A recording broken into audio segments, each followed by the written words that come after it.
দেখুন, মূলত আমাদের এই রাজ্য পশ্চিমবাংলায় যে 15 বছর ধরে যে পরিস্থিতি মানুষের হয়েছে সেইগুলো নিয়ে, তাদের দৈনন্দিন সমস্যা নিয়ে, সেইগুলো নিয়ে আমাদের মূল আলোচনা।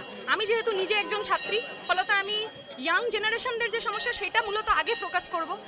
এই যে আমাদের পশ্চিমবাংলায় স্কুলগুলো বন্ধ হয়ে গেছে, 7,000-এর বেশি স্কুল বন্ধ হয়ে গেছে, এবং বালিগঞ্জ গভর্নমেন্টের মতো স্কুল, সেখানে শিক্ষক নেই বলে হচ্ছে সাবজেক্ট বন্ধ করে দিতে হচ্ছে। একাধিক স্কুল আছে যেখানে স্কুল ছুটের সংখ্যা বেড়ে যাচ্ছে। ফলত সরকারি স্কুলগুলোকে বাঁচানোর প্রক্রিয়া চালু করতে হবে, সেটা বামপন্থীরা লড়াই করছে সেটার জন্য, যাতে প্রান্তিক অঞ্চলের গরিব ঘরের ছেলেমেয়েরা পড়াশোনা করতে পারে। উনি বর্ষিয়ান, উনি হেভিওয়েট হতে পারেন, কিন্তু আমি মনে করি যে আমিও হেভিওয়েট নই, উনিও হেভিওয়েট নন। আসল হেভিওয়েট হচ্ছে বালিগঞ্জ বিধানসভার মানুষ।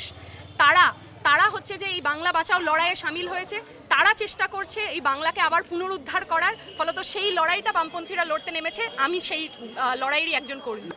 প্রথম দিন থেকে আমাদের প্রত্যেকের নির্দিষ্ট কিছু কাজ থাকে। আমাকেও সেই দিন একটা কাজের মারফতে সেখানে নিয়ে যাওয়া হয়েছিল, কাজ দেওয়া হয়েছিল, দায়িত্ব দেওয়া হয়েছিল, আমি সেটা পালন করেছি। আমাকে এখনো কাজ দেওয়া হয়েছে, দায়িত্ব দেওয়া হয়েছে, আমি একজন কর্মী হিসেবে সেই কাজটা করি।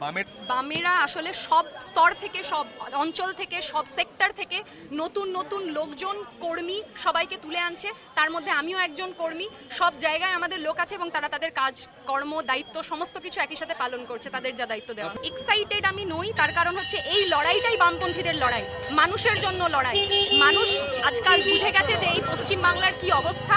ফলত সেইটার বিরুদ্ধে যেভাবে হচ্ছে যে বিভাজন করে মানুষজনদেরকে সরিয়ে দেওয়ার চেষ্টা হচ্ছে, মানে আলাদা করে দেওয়ার চেষ্টা হচ্ছে, মূল ইস্যুগুলো থেকে মানুষজনকে সরিয়ে দেওয়ার চেষ্টা হচ্ছে, সেইটা মানুষ বুঝে গেছে। ফলত মানুষকে সঙ্গে নিয়েই বামপন্থীরা সেই লড়াই লড়বে, আমিও সেই লড়াইয়ে সামিল।